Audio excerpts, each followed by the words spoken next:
El resplandor de la estrella polar penetra por la ventana norte de mi cámara. Allí brilla durante todas las horas espantosas de negrura. Y durante el otoño, cuando los vientos del norte gimen y maldicen, y los árboles del pantano, con las hojas rojizas, susurran cosas en las primeras horas de la madrugada bajo la luna menguante y cornuda, me siento junto a la ventana y contemplo esa estrella. En lo alto tiembla reluciente Casiopea, hora tras hora, mientras la osa mayor se eleva pesadamente por detrás de esos árboles empapados de vapor que el viento de la noche balancea. Antes de romper el día, Arcturus parpadea rojoso por encima del cementerio de la loma, y la cabellera de Berenice resplandece espectral allá, en el oriente misterioso. Pero la estrella polar sigue mirando con recelo, fija en el mismo punto de la negra bóveda, parpadeando espantosamente como un ojo insensato y vigilante que pugna por transmitir algún extraño mensaje, aunque no recuerda nada, salvo que un día tuvo un mensaje que transmitir. Sin embargo, cuando el cielo se nubla, consigo conciliar el sueño. Nunca olvidaré la noche de la gran aurora, cuando jugaban sobre el pantano los horribles centelleos de la luz demoníaca. Después de los destellos llegaron las nubes, y luego el sueño. Y bajo una luna menguante y cornuda, vi la ciudad por primera vez. Se asentaba, callada y soñolienta, sobre una meseta que se alzaba en una depresión entre picos extraños. Sus murallas eran de horrible mármol, al igual que sus torres, columnas, cúpulas y pavimentos. En las calles había columnas de mármol en cuya parte superior se alzaban esculpidas imágenes de hombres graves y barbados. El aire era cálido y manso. Y en lo alto, apenas a 10 grados del cenit, brillaba vigilante esa estrella polar. Mucho tiempo estuve contemplando la ciudad sin que llegara el día. Cuando el rojo Aldebarán, que parpadea a baja altura sin ponerse, llevaba ya hecho un cuarto de su camino por el horizonte, vi luz y movimiento en las casas y las calles. Formas extrañamente vestidas, a un tiempo nobles y familiares, deambulaban bajo la luna menguante y cornuda. Los hombres hablaban sabiamente en una lengua que yo entendía, si bien era distinta de la que conocía. Y cuando el rojo Aldebarán hubo recorrido más de la mitad de su trayecto, volvió el silencio y la oscuridad. Al despertar ya no fui el de antes. Había quedado grabada en mi memoria la visión de la ciudad, y en mi alma había despertado un recuerdo brumoso, de cuya naturaleza no estaba entonces seguro. Después, en las noches de cielo nublado en que podía dormir, vi con frecuencia la ciudad. Unas veces bajo los rayos cálidos y dorados de un sol que nunca se ponía y giraba alrededor del horizonte. Y en las noches claras, la estrella polar miraba de soslayo como no lo había hecho nunca. Gradualmente empecé a preguntarme cuál podía ser mi sitio en aquella ciudad de la extraña meseta entre extraños picos. Contento al principio de contemplar el paisaje como una presencia incorpórea que todo lo observaba, deseé luego definir mi relación con ella, y hablar con los hombres graves que a diario discutían en las plazas.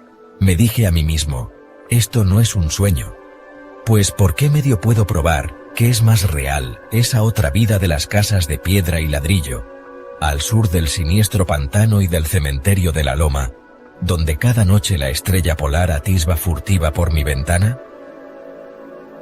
Una noche, mientras escuchaba el discurso en la gran plaza de numerosas estatuas, experimenté un cambio, y noté que al fin tenía forma corporal.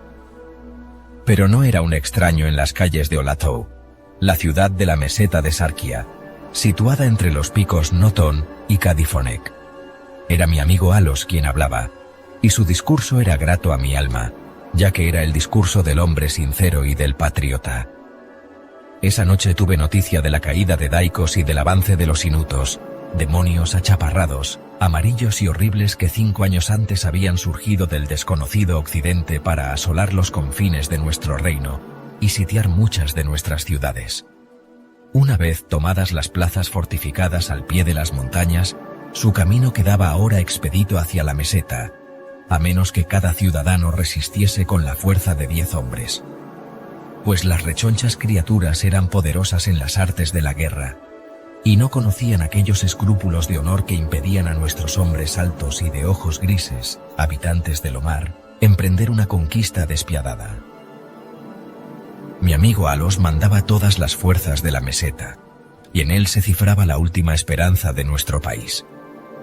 En este momento hablaba de los peligros que había que afrontar, y exhortaba a los hombres de Olatoi, los más bravos de los lomarianos, a perpetuar la tradición de sus antepasados, quienes al verse obligados a abandonar Zobna y desplazarse hacia el sur ante el avance de los hielos, incluso nuestros descendientes tendrán que dejar un día las tierras de Lomar, barrieron gallarda y victoriosamente a los Nopques, caníbales velludos y de largos brazos que se oponían a su paso. Alos me había rechazado como guerrero, ya que era débil y propenso a extraños desmayos cuando me sometía a la fatiga y al esfuerzo. Pero mis ojos eran los más agudos de la ciudad, a pesar de las largas horas que yo dedicaba cada día al estudio de los manuscritos pnacóticos y del saber de los padres esvanarianos. De modo que mi amigo, no queriendo condenarme a la inacción, me concedió el penúltimo deber en importancia. Me envió a la atalaya de Tapnen para hacer allá de ojos de nuestro ejército. En caso de que los inutos intentasen conquistar la ciudadela por el estrecho paso que hay detrás del pico de Noz, y sorprender por allí a la guarnición, yo debía encender la señal de fuego que advertía a los soldados que aguardaban, y salvar la ciudad de su inmediata destrucción. Subí solo a la torre, ya que los hombres fuertes eran todos necesarios abajo en los desfiladeros.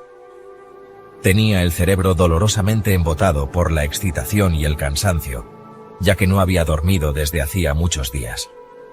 Pero mi resolución era firme, pues amaba mi tierra natal de Lomar y la marmórea ciudad de Olatoe, situada entre los picos Notón y Cadifonec. Pero cuando estaba en la cámara más alta de la torre, percibí la luna roja, siniestra, menguante, cornuda, temblando entre los vapores que flotaban sobre el lejano valle de Vanov. Y a través de su abertura del techo, brilló la pálida estrella polar, parpadeando como si estuviera viva y mirando furtiva como un demonio de tentación.